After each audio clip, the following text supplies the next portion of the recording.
Day of the Dragon King by Mary Pope Osborne. Chapter 2 The Cowherd. Oh, wow, Annie said. These clothes feel so soft. And look, I have a pocket for my secret library card. Jack opened his eyes. The clothes had magically changed.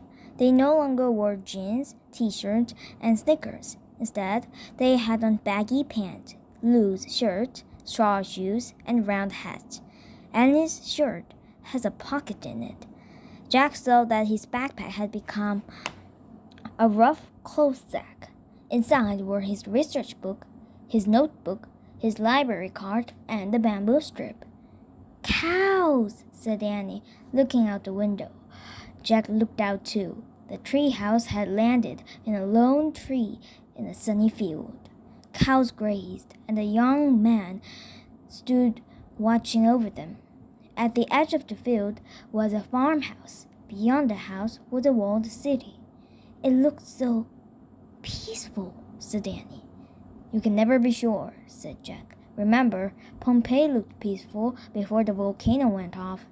Oh, yeah, said Annie. Let's see what the book says, said Jack. He reached in the sack and pulled out the china book. He opened it and read aloud. Over 2,000 years ago, China was ruled by its first emperor. Because he chose the dragon to be his symbol, he was called the Dragon King. In China, dragons are seen as brave and powerful creatures. Dragon King? That sounds a little scary, said Jack. I like his outfit, said Annie. Next to the writing was a picture. It showed a man wearing a rich, flowing robe with wide sleeves. He also wore a tall hat with bees hanging from it. Jack pulled out his notebook and wrote, First Emperor called Dragon King. The book we need must be in the Dragon King's library, said Annie. I bet his palace is in that city. Jack looked up. Right, he said, and that's how to get there. He pointed across the field to a dirt road that led to the walled city. Good plan, said Annie. She climbed out of the treehouse and started down the rope ladder. Jack threw the china book and his notebook into his sack. He slung the sack over his shoulder and followed Annie. When they reached the ground, they started through the field. Look, that guy's waving at us, said Annie. The man tending the cows was shouting and waving.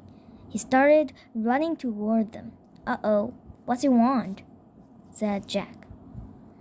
A moment later, the man stood in their path. He was young and handsome with a kind face. Can you do me a great favor? He asked. I would be most grateful. Of course, said Annie. Give a message to the silk weaver. You will see her at the farmhouse. Said the young man, tell her to meet me here at twilight. Sure, no problem, said Annie. The young man smiled. Thank you, he said. Then he started to leave. Wait, excuse me, said Jack.